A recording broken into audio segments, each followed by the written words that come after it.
பாரதத்தை நேசிக்கும் அன்பு தமிழ் நெஞ்சங்களுக்கு இனிய வணக்கம். இன்றைக்கி நான் பார்க்க போகிறேன்னா, நேற்று தேனியில் வைத்து சவுக்கு சங்கர் கைது செய்யப்பட்டார். என்ன வழக்கு என்று தெரியாத அனைவரும் குழம்பியிருந்த நிலையில் அவர் மீது இப்பொழுது 5 வழக்குகள் கீழ் பதிவு செய்யப்பட்டு சிறையில் அடைக்கப்பட்டுள்ளார். அதாவது அவர் சிறைக்கு செல்லும் முன்பு ஸ்டாலின் குடும்பம் கொள்ளையடிக்க சவுக்கு மீடியா தடையாக உள்ளது என்பதால் பல பொய் வழக்குகளை போடப்பட்டுள்ளது என சவுக்கு சங்கர் அவர்கள் கைது செய்து காவல்துறையை அழைத்து செல்லும்போது மீடியாக்காரர்களிடம் பேசினார். அந்த வீடியோ தான் பார்க்க போகிறோம்.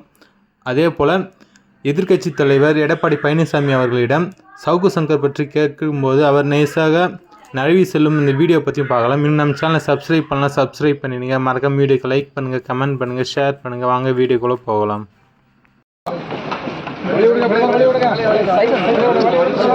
குடும்பம் கொள்ளையடிக்க சவுக்கு மீடியா தடையாக இருப்பதால் தான் மேலும் மேலும் பொய் வழக்குகளை போட்டுக் கொண்டிருக்கிறார். சார் கஞ்சா வழக்கு போட்டது காரணம் சார் கஞ்சா வழக்கு போட்டாங்க எதுக்கு நான் போட்டாங்க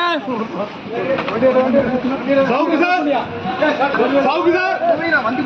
வண்டி கேபிள் சவுக்கு சங்கர் கைதப்பட்டு அழைத்தவர்கள் விபத்து ஏற்பட்டிருக்கு. இதை எதேச்சியா பாக்குறீங்களா? அழைத்தவர்கள் விபத்து ஏற்பட்டிருக்கு, கைது செய்யப்பட்டிருக்காரு. திமுக குறிப்பா தமிழக அரசுக்கு எதிராக நிறைய வலைதளங்களை பேசியிருந்தாரு. எனக்கு இன்னும் முழுசா எனக்கு விவரம் தெரியல, தெரிஞ்ச பிறகு